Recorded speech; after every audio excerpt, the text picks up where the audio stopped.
Meaning of the English idioms has a ring to it and has a familiar ring.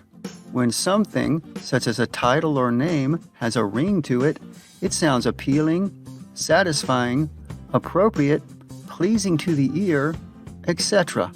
The word ring in this idiom is often modified with nice, certain, etc., as in, that has a nice ring to it, or that has a certain ring to it. When we say, that has a nice ring to it, we mean that we are pleased and happy with it. Let's name her Anna. Anna, that has a nice ring to it. Usage notes. This idiom is most often used in regards to prospective titles, names, etc. If you are about to be named President of the World, you might say, that has a nice ring to it. Now, you can just say, that has a nice ring. The ending to it is not required, but it's often used. The word certain, which is also not required, is used in the sense of something specific, but not explicitly named or stated. Saying something has a certain ring to it is similar to saying it has a certain je ne sais quoi, something with an appealing quality that cannot quite be described or expressed.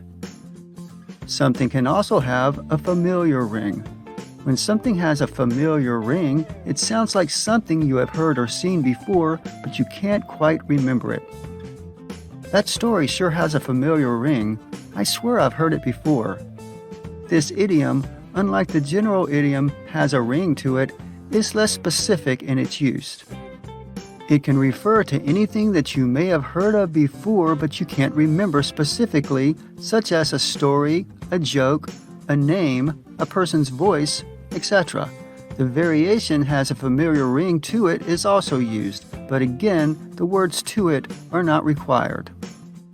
Examples of use. You're in the running for Vice President of Operations. Well, that has a certain ring to it. Do you plan to change your name when you get married? Probably not, but Miss Agatha Mills Hines has a nice ring to it. I want to promote you to acting program director. Well, that does have a ring to it, but I'm already overworked and understaffed. Your voice has a familiar ring. Have we spoken before? Have you met Mr. Pearson before? The name has a familiar ring to it, but I don't recall actually meeting him. Origin of idiom. There is evidence of both idioms being used during the 1800s, but it's difficult to say which came first. I have found evidence of the expression has a nice ring to it from 1830. The word ring in these idioms alludes to a highly resonant or sonorous sound as that made by a bell.